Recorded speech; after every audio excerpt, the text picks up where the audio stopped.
This is where I love to butt in. Guess you can't lose it, I can never find. I also think that great advice gets lost if it's the wrong time. Dialogue over drama?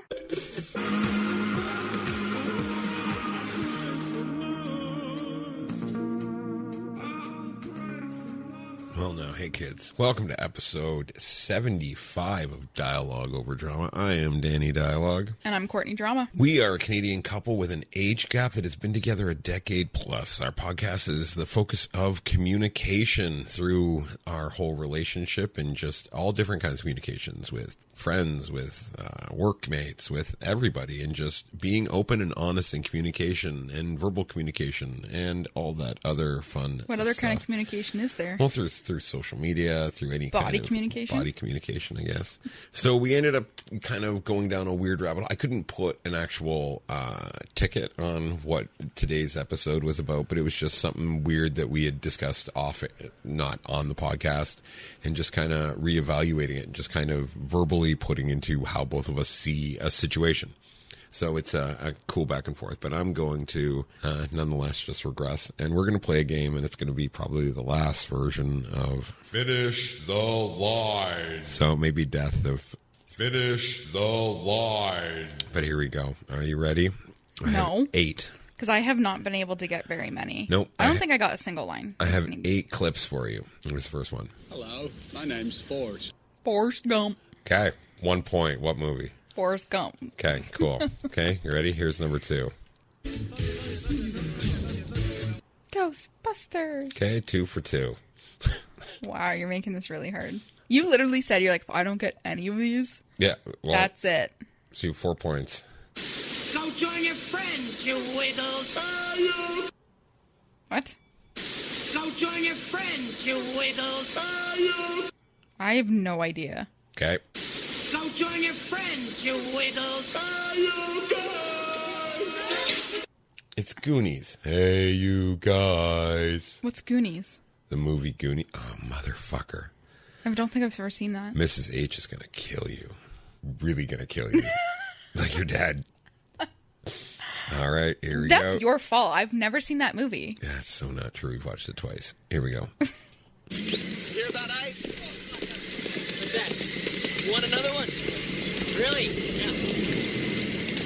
I feel the need. The need. For speed. Okay, there we go. What movie? Top Gun? Top Gun. 6 points. Okay, here we go. You want answers? I think I'm entitled. You want answers? I want the truth! The whole truth and nothing but the truth. You're a fucking moron. No, it's not. Nope. Oh. You want answers? I think I'm entitled. You want answers? I want the truth! You can't handle the truth! I don't know what that's from. It's from A Few Good Men. What's that? Never mind. It's just a really good movie. All right. How about little fires? Oh, sorry. Play that one more time. How about little fires? Well, it's The Wizard of Oz. Yep. It's the Wicked Witch of the Yep. West. How about a little My- fire? My pretty. My God. My precious. I don't Okay, know. you have 7 points. What is the next line? How about little fires, Scarecrow? Oh. How about a little fire, Scarecrow? It's like... Okay, we got one more. Good morning, Starshine. It's Charlie and the Chocolate Factory. Yep. And There's your 8. good morning. Good morning, Starshine. I don't know.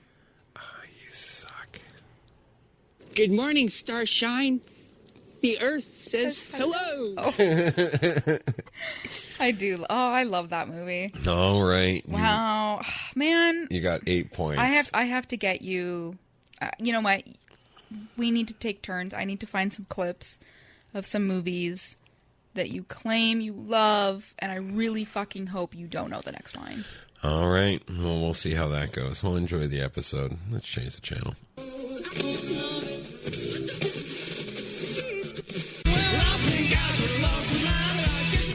I can never find.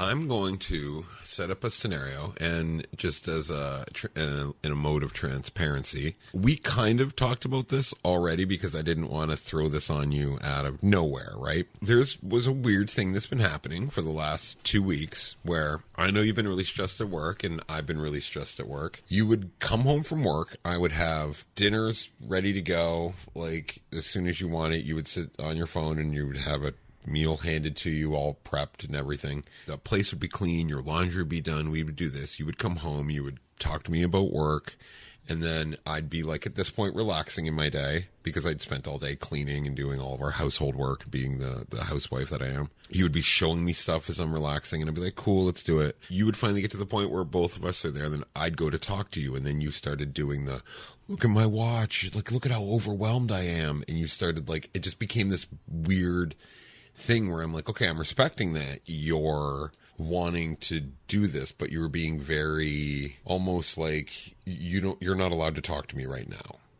This is you're where you are. And I was trying to figure out what was going on, that like you're walking to this apartment, I'm putting you on a cloud, letting you do whatever you want to do, and then I'm overwhelming you by talking to you about something that I'm interested in. So like, it was a weird thing where, like we had the conversation. So, like, do you want to pick up where I'm leaving off right now? Depends on what angle we went at from there. Whatever angle you want to go from there. Yeah, because I talked a lot about how the point I think that you were getting at the other night when we talked was that it's not that I do that. It's that I don't show you the same respect when it's like, it's not like when I interrupt you or when you're trying to relax and I'm trying to show you stuff because you're fine with always stopping what you're doing to listen to what I have to say. You were just frustrated that I don't show you the same respect and that I always throw the, like, I'm overstimulated, you know, I shut down, like, what, like, you can't, I kind of, you know, close myself off. Right. That it bothers you.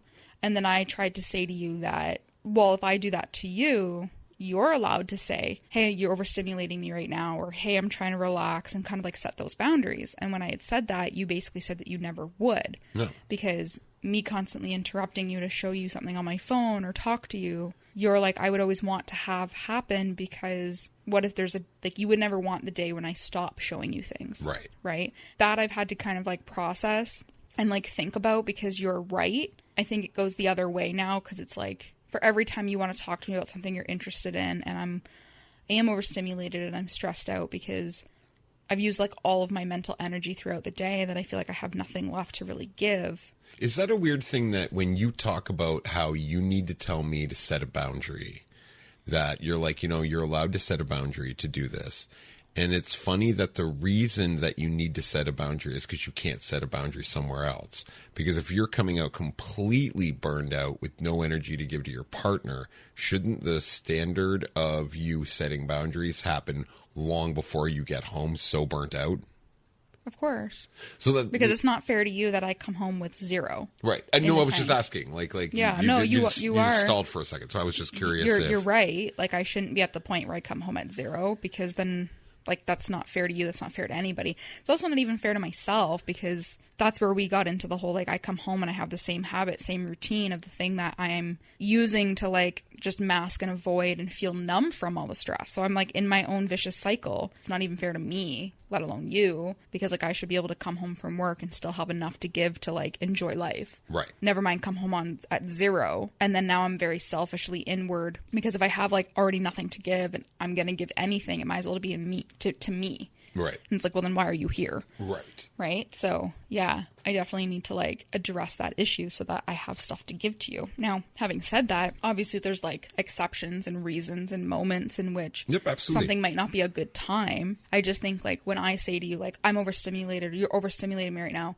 it's like I then shut you out, and it's just that way for the rest of the night. There was, I think, a night or two ago where you were playing a video game or watching TV. Like, it had nothing to do with you looking for any of my attention. Yeah. I was just sitting here being my own person, and I just said to you, like, I'm so overstimulated right now. And it was like, and then I went outside and, like, got some fresh air and sat out there for a bit as a way to, like, regulate myself and just kind of feel connected again. And then I came back in and I was totally fine. And then I'm sure we probably had a conversation at that point. So I definitely need to, like, take more accountability on myself, that even in those moments that I feel like that. Not to correct you, but I've been living in a world that what you just said is countered from that, because from what I remember is that day, because you're trying not to smoke weed, when I lit up my doob, you had gone outside and you're like, oh, no, and no. then you would, I know what you're talking about. It wasn't that. It was a time before that. Okay. It probably still was like in the last week or so. Okay. But I just I know wanted what to you make mean. sure. No, this was just like you weren't even smoking, I don't think. Like you just were watching TV. Or, okay. It was just me. It was probably just like one of those Sunday scary kind of nights where I'm Right. just like getting antsy or something. Right. Like it was just like a me issue. It had nothing to do with like it being from a reaction of that. And even like the overwhelm thing, it got us down a weird thing, which is like, I thought that's what you were talking about when you walked out, but it came down to the point where when you had said, like, you didn't even ask why I went outside for so long. And you were like, and then you told me the reason was because you're lighting smokes beside me and it's hard for me not to smoke when you're smoking a doob beside me. Mm-hmm. And you were like, that's why I went outside. And I was like, and it was like almost like you were like, you didn't even ask why I would do that. Like it was like, and I said to you, I'm like, what's stopping you from just saying, hey, can you like this is, it's bugging me that you're doing this. And right, I was because like, I told you I never would, because it's like, it's a me problem to get through my own quitting of a habit. It has nothing to do with you. So I was like, why would I bother you or inconvenience you or even ask you to be involved in something? And then we got on a whole conversation about independence and where I feel like if it's me initiating something, I don't want any help, and that's just me being stubborn. But yeah, but even with like that, like you saying that it has nothing to do with you, but it does affect me because you're like, you didn't even notice that I got up and left. Like it became almost a sore point that I'm not realizing that you are bugged by something. I didn't say that like you didn't even notice. I said it more. You didn't like. I'm not saying that you accused me of anything. I'm just saying like the vibe in what you were was like you're not even realizing that you're like the reason that I'm walking out is because you're smoking when I'm talking about how I don't want to. Right. And that's why I was like, well, if that's the case, like if it you're getting the impression that I'm not caring, why don't you just ask me? Right. And then I said to you, I'm like, it's so interesting that the version of Dan that you see, I would love to meet that person.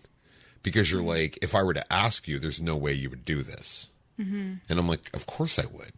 Tell me anything that lines up with the reaction you think I would have that has any basis in truth in the person you've dated for 13 years. Right. So that's the weird, like when you're like, you're overwhelming me. I'm like, why can't you just really have the conversation? Like I had a really rough day at work, like, or whatever it is, as opposed to the I'm stressed out and it's your fault kind of attitude. Yeah. So that's why, like, I'm glad we had the whole conversation about it, which. Yeah. I just, what was the point of today's episode? I'm struggling to understand where were we going, because there was a lot of conversations I feel like we've had in the last 48 hours. Well, just the actual communicating from a level playing field where like both of us were both trying to find out where the other person was coming from. Yeah. I do a lot of internal thinking. Yep. And I don't really let you into a lot of it. But then you get really upset that I don't know what you're internally thinking. Yeah, I know that's a me issue. I think sometimes, and maybe this is where just the comment you made about how you're very curious to know like the kind of person that I see. Yep. Because you know yourself and you're like, what version of me are you seeing? Because, and I think sometimes, again, I want things to go a certain way. So when I do want to share something like a thought, an opinion, or maybe ask for your support and feel like I'm not going to get it for whatever reason. I think sometimes because there's been scenario, like you as your personality, like you still are very stubborn. All of our years of dating and any argument or misunderstanding we've ever had has always come from this is just the synopsis I'm getting, is you always saying, well, if you just said this or said it like that, or why didn't you think about this? And it's obviously not the way that I communicate, or else I would have said it that way. That you're like, then I would have done that for you. I would have been supportive for that. And it never, like, even just the other night saying like, well, what makes you, like, why did you feel like if you asked me that I wouldn't? And I'm like, well, if it went the way that you just said, it probably would have went in a very supportive way. But because of our past conversations and how I communicate. So when I'm asking about the Dan that you are talking about, so the Dan that I know, and I'm sure the Dan that you, when you're listening to me now, are going to agree with, When it comes to you saying, well, if you just would have said this, I would have done this. I've never made that statement. What I've said is, if you felt this way, why wouldn't you have said this? And I ask it as a question, like, why did you not take that avenue? I'm never saying that you made the wrong decision. And I constantly say to you, I'm not saying you did this wrong. I'm wondering why this didn't make sense to you. Oh, I don't take any of it that way. Of course you don't, because that's I've what I'm actually saying, heard that you're not... I've heard you say the words of like, not like, you kind of have, because there'll be times where you give me an example as if I was the one talking. You'll pretend like I'm the one talking and say it in a way in which you would have loved to hear. So to me, it comes across like, well, then are you writing the narrative here? Because you do sometimes give me the impression like, oh, so if I said it that way, then it would have been okay. But because I communicated the way I communicated, which obviously didn't come across. But it's a difference in you not understanding what I'm asking, because I'm never saying you made the wrong decision. I'm saying to you, like, so about the whole, like, you're overwhelming me. I'm not saying you should say it this way. I'm just saying, is there nothing in your brain that's, like, making sense that what you're saying could be done a different way? That's what I'm always asking is, like, what's the reason that you feel the need to be as aggressive, to be like, this is the way it is? That's what I'm always trying to figure out. I'm never trying to say, I'm not trying to create a perfect robot that says the words I want to hear, because if I wanted to, I would have done that when you were much younger and crafted you into my little fucking submissive puppy. But in your brain, that's still what I want. So every conversation I have with you, you're like, Dan's telling me I should do this. And all Dan's asking you is, why doesn't that make sense to you? Why doesn't, like, this way of dealing with a situation not make sense to you? I'm not saying you should or you shouldn't. I'm just asking you, you obviously chose this decision. What about making this decision didn't make sense to you? Did you not think of it? Did you run the scenario in your brain? That's all I'm ever asking. But you always take it as you did something wrong, as it's corrective. Yeah, a lot of times it feels like... When I'm never trying to correct you. If you actually look at our whole relationship, I'm never trying to correct you on anything. I'm always, why didn't you think this way? And I think that's why there's so many times where we have arguments where you're so worked up and I'm like, you're not even understanding what I'm trying to say. Like, I'm trying to come at it from a... what doesn't make sense. Like, why wouldn't you make... It's on the old pop machines where you get the glass bottles. You know, they have that little thing, you stick the bottle in and it pops the cap off. A bottle opener? Yeah, bottle opener. So if you were working at a shop and there's one of these and you saw this guy go over and every single time he opened a bottle, he grabbed this lighter and he just kept using his lighter and da-da-da-da-da-da-da. And then you go over to him and you're like, hey, weird question. You know, there's a bottle opener right there. You could use the bottle opener, right? And he takes it as you're calling him dumb. So he's like, I fucking know there's one there. Blah, blah, blah, and then fucking reacts, right?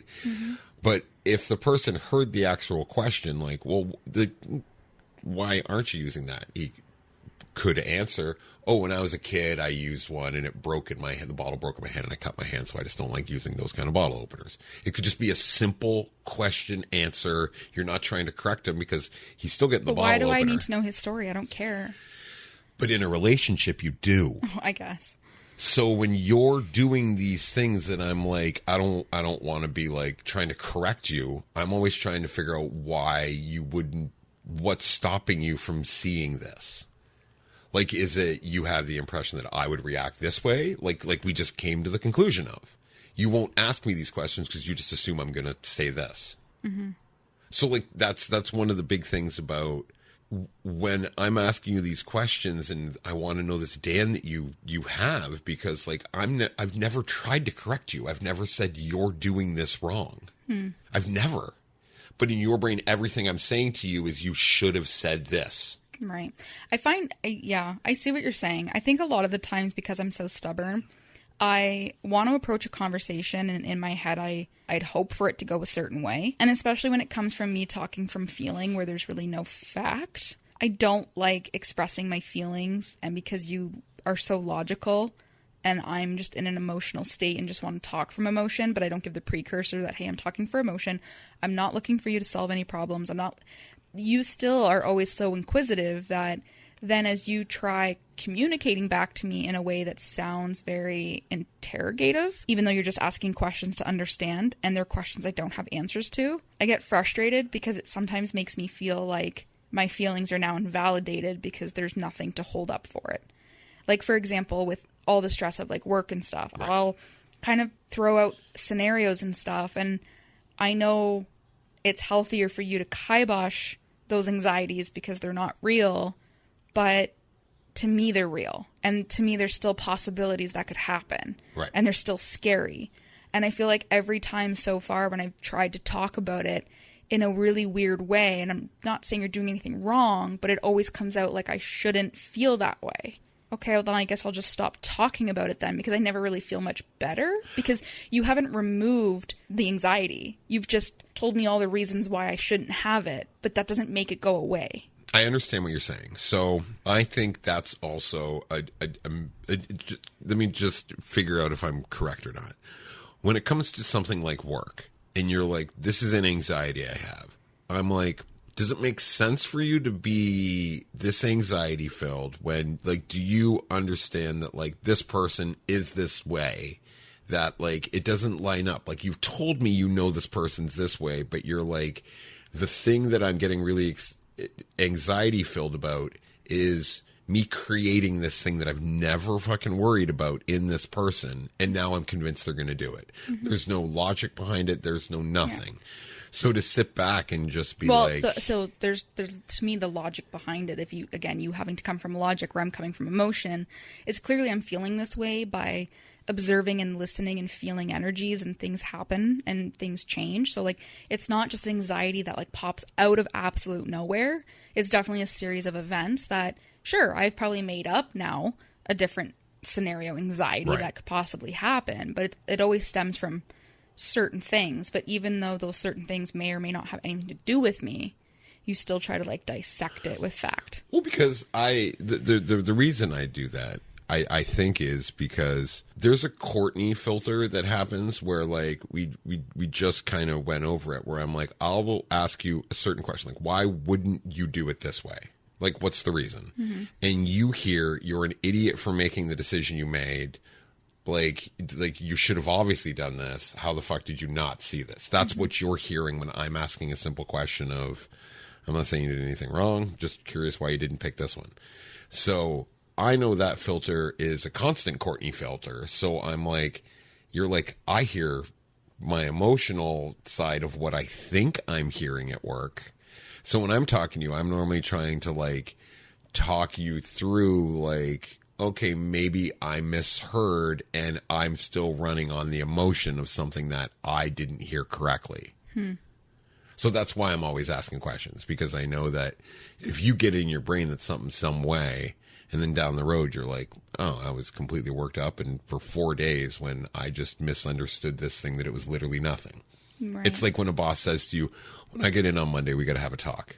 And then you stress out all weekend and they're like, oh, so-and-so's retiring on Tuesday. Like, can you pick up a cake? Mm-hmm. It's all correct. Can we talk on Monday? But your brain is like the emotion. Case. Yeah. That's right. But that's the whole point I'm trying to say, is like when I'm talking from emotion, but if the emotion's kicking the shit out of my partner for not a valid reason, of course I'm going to do anything I can do to make them not kick the shit out of themselves. I guess. Like, I get it. That's just the way I look at it. But there's so many times where like I'm trying to do the best thing I can do when it comes to asking you questions. And I know that there's almost times when I'm talking to you that I know you're hearing nothing of what I'm saying. You're just hearing, mm-hmm. I'm like, because you're stubborn, I think there's a weird thing that happens where you're like, I need to grasp what I'm stubborn about, just the same reason I'm stubborn. And anyone telling me that this could be done a different way is wrong. Mm-hmm. There's no possible way that anyone's going to give me any more advice than I need right now. Right. I know everything. Yeah. So. Yeah, I don't know.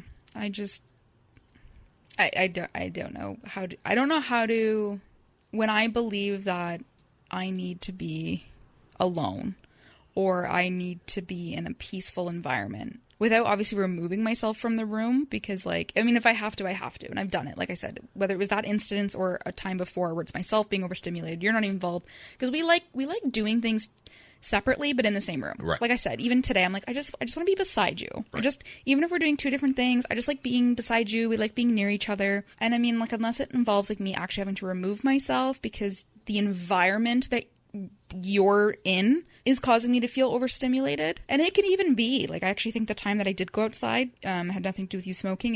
It was police body cam footage. Right. There was just like a couple of videos back to back, or tornado watch, or whatever it was you were watching, and I was like, God, and I couldn't find my headphones, and I was just like, I want to be beside you, but I don't want to be in this room right now. Right.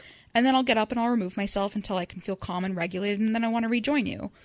Sometimes I don't know how to do that without it coming across like hurtful to you.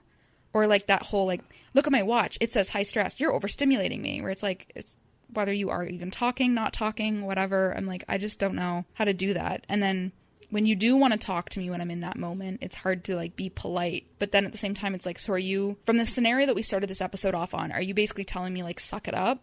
If I'm talking to you about something I'm interested in, like, you need to push yourself further? No, not at all. Okay. Like the point of it is, the point because you saying like, I would never do that to you. Like, I would never stop you from showing me videos because even if I'm overstimulated, I'm trying to relax because I never want to miss the day when you do that, or then you stop doing it. Like, now I feel like an asshole. Well, okay, so I'm glad you said that, because not that I'm glad you think you're an asshole, but this is what ultimately in my brain, what I think happens is I would never like stop listening to you, or at least acknowledge you when you're trying to show me something, because I'm like, I know how it feels to just be pushed aside. So I wouldn't want to do that to someone else. And I'm not saying that you're doing that. I'm just more of an empath. That's just who I am. So I would never do that to you, especially You have a lot more patience than me too.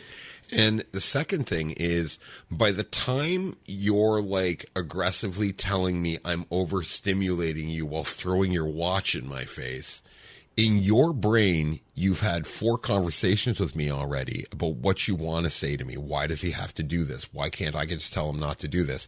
And you've never uttered a word to me, but you've already had all these conversations where I've told you to go fuck yourself in your brain, which I never have in a whole relationship, nor would I ever. And then you come at me with that aggression where, like, you already know the answer, so this is the only outcome. Right. Where I'm just like, okay. Right. Sorry. I think I see. I feel like, yes, you are right. There are times where in my head, oh my God, I saw a post the other day. It was like actually someone, I think, crocheted it or cross-stitched it, and it was a saying. And it basically said something to do with like when you make me angry or something, and you're not looking, I do the roll of the eyes and the jerk off motion, like, you know, and I laughed at it because I was like, oh my God, I do that. Like, I've done that. Like, there's times where like you walked away, like just like any child to any parent or anybody to anybody, like flip them off or whatever. Right. So yeah, I think there's times where before it gets to that point, I'm just like frustrated by like micro things. Right. And because I don't mention ever sometimes those micro things, it builds and builds and builds. And then now I'm like so overstimulated that, like, God forbid you talk to me about something completely unrelated, or you could talk to me about something positive, and I'm still just like, oh God, what? Yep. Because I've become so irritable about all these micro things. So I should maybe, I don't know, because then I don't want to vocalize the micro things sometimes because they're stupid. Well, I think it comes down to what I said before, where your main reason for doing that is because the guys in your brain that you do it is because you're setting boundaries. Mm-hmm. And your setting boundaries is, I'm coming home with nothing to give to you, so don't give me anything other than catering to me. Like, and the boundary should be set long before you get there. Like, you don't even give me a chance when you come home and you've already wasted everything, because it's all or nothing with you. Mm-hmm. So if you've already given everything to work and you come home and you don't even have a shred of patience, I'm fucked. What chance do you have? I don't even have anything. Right. That's fair. That's fair. Yeah.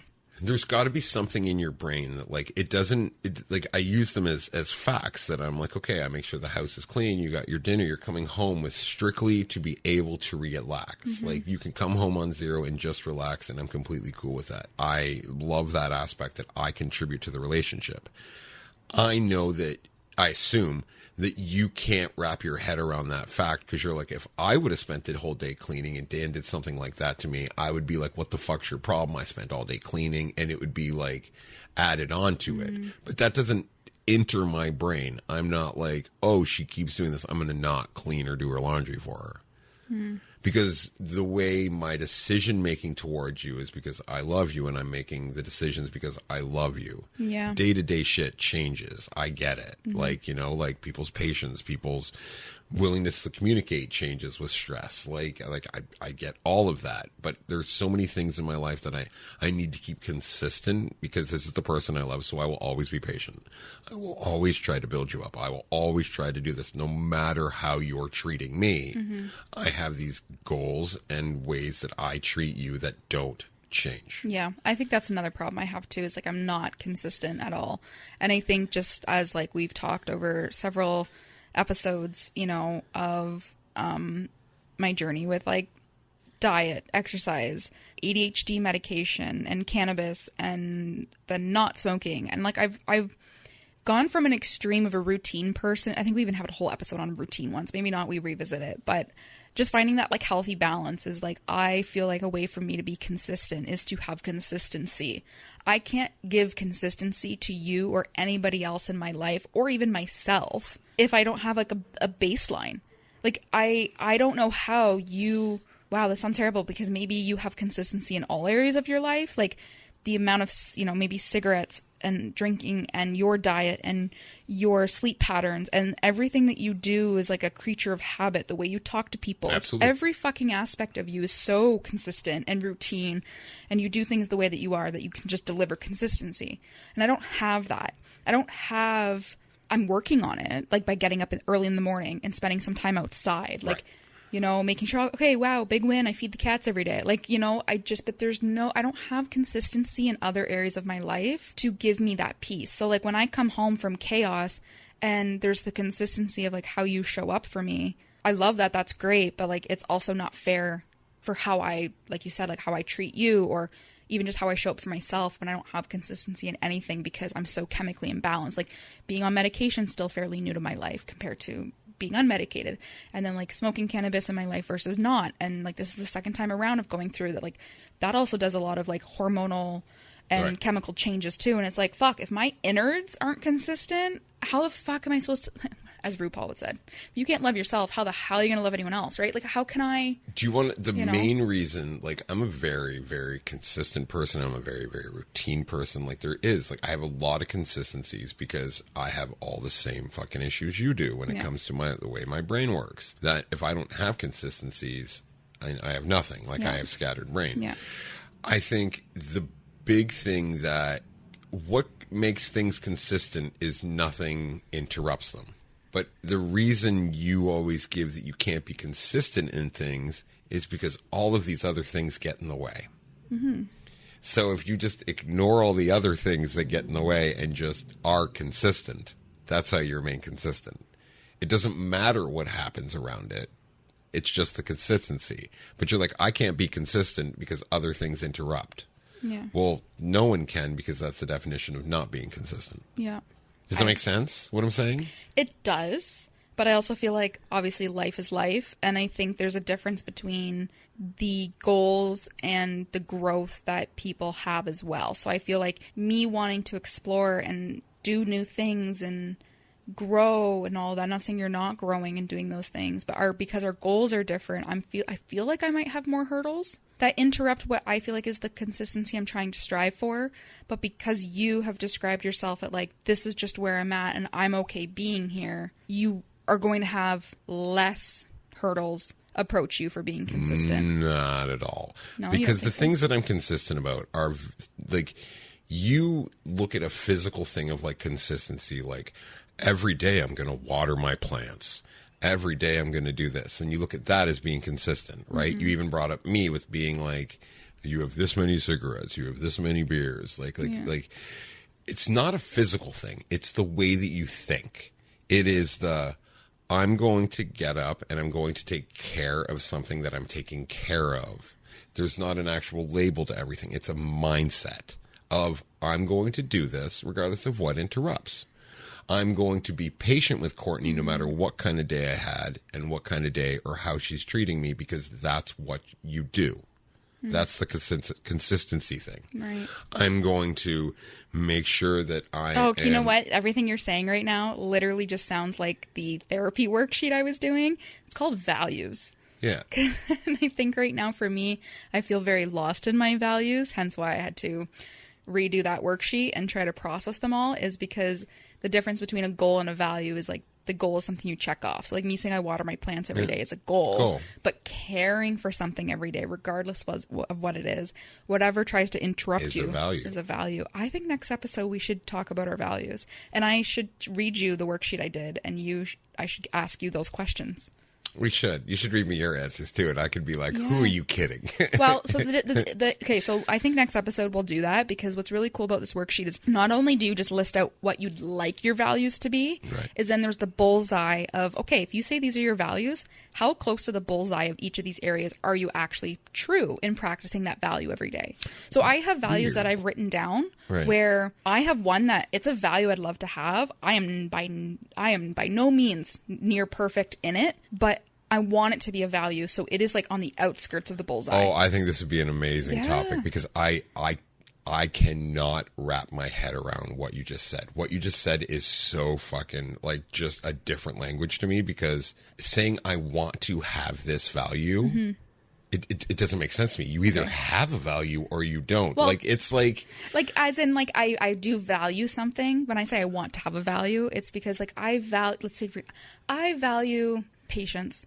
Okay. Am I anywhere near a patient person? Nope. Do I think it's important? Yep. Do I work on it? I try. Are you trying to convince yourself that it has value? That's what it is. It's not like because I think for me it's like anyways, next episode I'll read the spreadsheet. 100%. It's on a whole theory and some person who wrote this thing. Because I can't wrap my head around that. That's okay. It is very fascinating, but okay. Well, yeah, that'll be in the next episode. Okay. Thank you once again. Goodbye. Bye.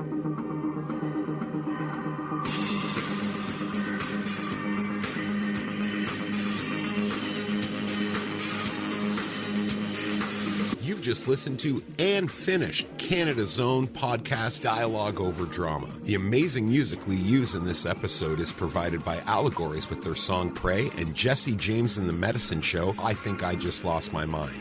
Nice.